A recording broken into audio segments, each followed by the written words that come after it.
Hello, welcome to Excel tips and tricks. This is a demonstration of some of the common tips and tricks, some of which you may not know at all, that are actually available in Excel. And these kind of tips and tricks enable you to be a little more productive. You can actually begin to work a lot faster when you are using Excel. So the more basic ones are, for example, if you wanted to have some columns that are made up of, let's say, days, right? Let's say Monday through Sunday or whatever you wanted to do. Let's say you wanted to create some columns on that. Excel can recognize, for example, if you say Monday, let's abbreviate that to MON. You just type in once and then you just use the fill handle to drag to the right. You see it will be able to continue Tuesday, Wednesday, Thursday, Friday, right? And what is cool about this is that, notice that here we actually abbreviated the day, but Excel was actually able to recognize that. So again, you could actually have used the full spelling of the day, and still Excel was going to be able to recognize that as well.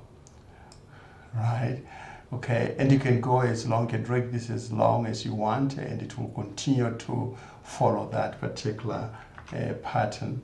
Now, what about if it was a month? So we will say January, okay, JAN, we abbreviate that and we drag to the right.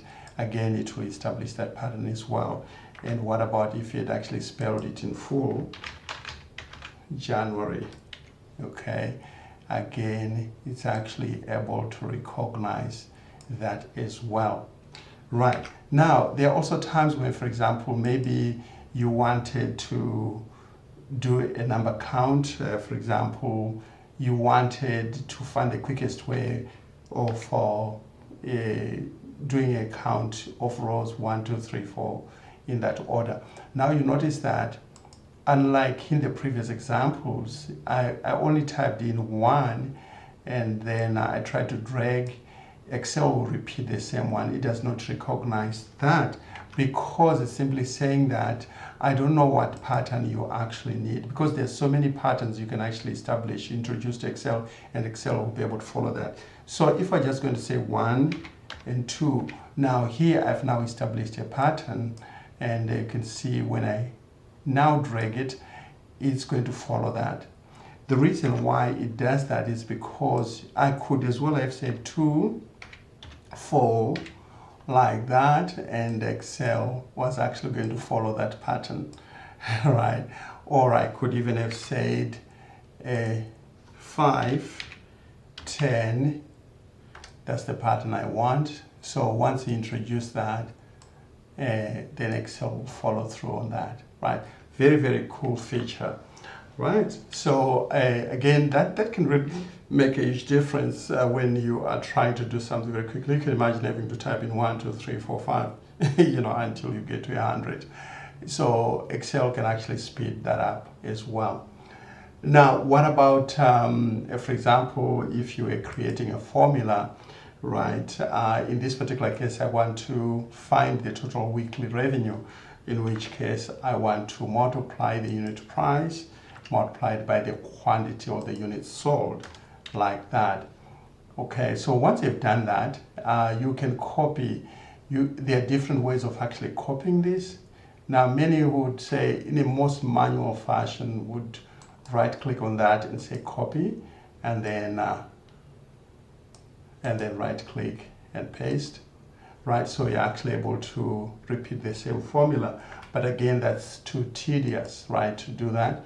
So instead, you can use that fill handle. Place your pointer on the bottom right-hand corner of the selected cell. That's what we call a fill handle. And then we can do this to drag all the way down, right? So it's a lot faster, right?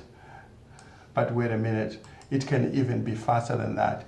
Instead of holding your mouse button down and dragging that, you can just point to that pointer there and double click, and it does exactly the same. It goes all the way as long as there is data available following the same pattern, it will be able to go all the way. Even if you had 2,000 rows, it will still be able to go all the way to the end by just double clicking, right? So again, those are some of the very cool features that you can actually use. However, there is actually an alternative way of actually doing that, because you notice that when I create this formula, it was a little bit tedious. I had to copy and paste, or I had to use the fill handle, or I had to double click, right? Sounded like that was the quickest way ever. But what you can actually do is you can actually convert this data set into a table, right? So what you do is you go to insert, then you go to table, so that this data is converted into a table. And once it's actually converted into a table, it has more functionality within it, right? Now, you notice that when, for example, okay, if I can just go back a little bit. If we go back here, when I use this formula, right, you can see it's giving me a cell reference multiplied by that. It's saying F2 multiplied by G2, right? It actually did that. So it was not as user-friendly, right? Because you need to understand that these are actually cell references. What about if you're new to Excel, right? You may not quite make much sense out of that. So again, that's an additional feature I wanted to demonstrate when we convert this into a table, right? Now that it's actually a table, you'll notice that if I create the same formula, equal sign, and I click on this, it's now picking the column description. So it's much more user-friendly, right? Multiplied by that, the units sold, and you can see it's much more user-friendly in that it's telling us that unit price multiplied by the units sold, right? And then when I press enter, it automatically creates all the formulas going all the way down. I didn't have to use the fill handle anymore because I've activated the table, right? So just imagine how cool that can be. So even if I was going to add in another column here, it will automatically adopt the table itself. Let's say, for example, I wanted to say sales levels, right? Okay, automatically it will have a filter available right there. And let's say, for example, I wanted to be a little bit fancy here, and I wanted in this particular column to tell me whether the revenue levels, whether the revenue levels were either low in terms of the amount of revenue there, whether the revenue was too low, or was medium, or was very high.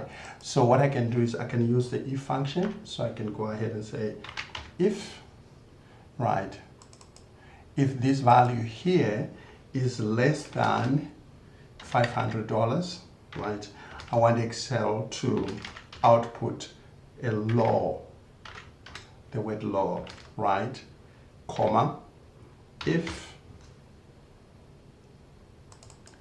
that value is greater than 10,000, okay, I want Excel to say it's a high value, comma, and then otherwise it will be medium, so it will be somewhere in the middle. So it won't be lower than 500 and it won't be higher than it will be lower than 10,000, right, in this particular case. Okay, so again, when I do that, all of a sudden Excel has actually generated all the answers for the entire report. So I just create the formula once, instead of me having to copy it down or use the fill handle and so forth. It's automatically recognized. Now you also notice that once it's actually a table, you've got those list arrows that's actually pointing, which means you can filter the data using any of those columns, right? So I could go here to region, and where I'll just say, well, I just want a list of the eastern region only, right? And automatically it filters that, okay? And then of course you can say within that particular region, maybe the item description, I just want the monitors and the PC, maybe in the wireless keyboard, like that, right? And it will only give me that information. So we're actually able to have even more functionality as we actually begin to use the table function. So again, those are just a few tips and tricks in Excel. I hope you'll find them very, very helpful. And again, please like the video, share the video, and be sure to subscribe. I really, truly appreciate that. Thank you, and bye for now.